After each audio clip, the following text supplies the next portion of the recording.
In South Africa, about 9% of all teen deaths are due to suicide, with children as young as 7 years old having taken their lives. But what causes this, and how can you help your child as a parent? Well, here to help us unpack all of this is clinical psychologist Samkelisiwe Mthembu. Samu, welcome to the morning show. Thank you so much for having me. When we speak of childhood depression, it sounds like something that is extremely serious. What exactly are we talking about? So it's just, in a sense, depression that happens to children from a very young age, which is something that people don't usually expect, because they think children should be carefree and not having to worry about problems at that age. Yeah. But it's definitely something that occurs in childhood. Yeah, and speaking about the fact that sometimes it is overlooked, because there's also something that we call childhood blues. Yes. So how do you then differentiate between the two when it really is childhood depression or just the blues? Well, usually childhood depression occurs when something abnormal has occurred in the child's life. So you do get childhood blues, and you even get a bit of childhood grief. Like, let's say a parent has passed away, or even a close family member, and the child is not so much used to that, or has now just started to learn about the concept of death. Yeah. But then that's different to now, when children are either being molested, or maybe they're exposed to some trauma or violence within the household, or within the community, or within the school environment. That then starts to create this pattern of consistent, you can say it's consistent blues, basically.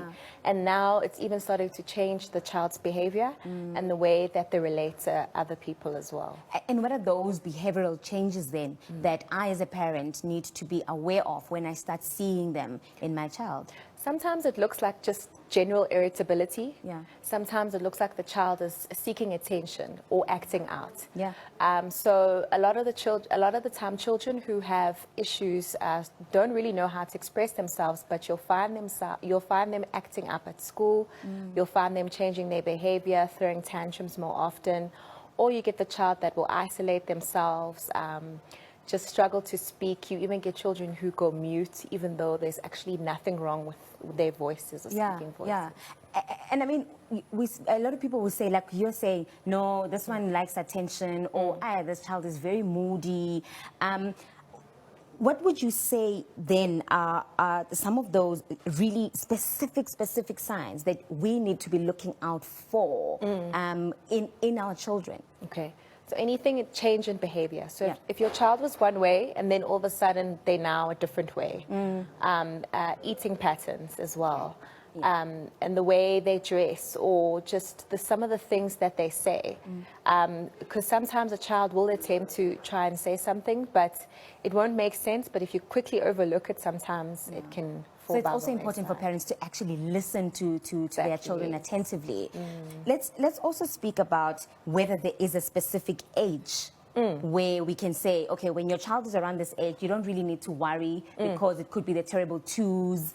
But when they're at this age now, then you need to start worrying, because they shouldn't be behaving in this manner. Yes. Is there a specific age? General rule of thumb is worry all the time, because children are such a vulnerable population, and because of their inability to be able to defend themselves.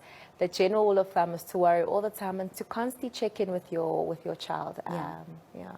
And I mean, understanding depression sounds like also a very difficult task on its own, because you know, there could be those signs that we really do miss, and a lot of people do not understand that it could be more than just emotional. There could also be chemical imbalances. So how do you then get to understand this as a parent who is seeing changes in your child, but you don't really get, you know, what is going on? So it's like generally a pattern. So usually you'll find maybe your child straight after school goes to sleep. Okay. Or maybe they're not doing something that they used to do before, or they're saying something continuously, or even in play, you see them, sometimes genuinely some children, they learn how to, you know, either hit their dolls or sometimes say something that maybe they saw someone else do. But if you see it consistently, and you notice a pattern where your child's not eating or they're behaving in a certain way, then those are the keys to start paying attention, because it does come together as a pattern that shows that Yeah. something's not right. And childhood suicide as well is a reality. Yes. What are those suicidal signs that we should look out for? Okay, so what I can say is not necessarily signs, Yeah. but keeping away things that are hazardous from your child. Okay. So just the basics of locking away the chemicals, the cleaning chemicals as well, because those are often side-looked, all the ones like the Ratex in the cupboard, which are used for the rats. Usually people keep their medicines locked up, but those cleaning ones, those cleaning utensils, to keep them locked up, because then the child has no accessibility to take their life. Yeah.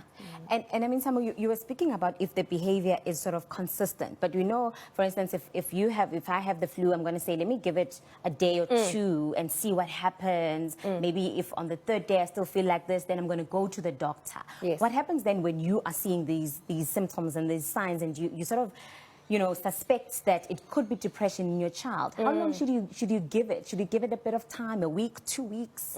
So the more information you have, the better. So if you suspect that something is not right, but you're not sure if it is just the blues or if it's just a phase that your child is going through, find out from the teacher, because she might have noticed, a school teacher might have noticed something, or he might have noticed something that that you haven't, or the friends, or even the lift club person. So that interaction is important. And also just to ask your child, how are you feeling? What's going on? Tell mommy, tell daddy what's going on. Or, you know, and just interact with your child and see if you can extract that kind of information that you're trying to tiptoe around and guess and almost like not make the wrong decisions as an adult. And stigma continues to be such a big thing, particularly amongst Black communities. Yes. How do we then begin to create an environment for our children to feel safe? Like you're saying, that speak to your child. How do we then start doing that to make our children feel safe around us, feel safe around the idea of speaking to us about whatever is troubling them? How do we do that? So it's about instilling the dialogue. So when something happens, or prepare your child to say, okay, if you're feeling down or if something happens, tell me. So you instill the dialogue in your child.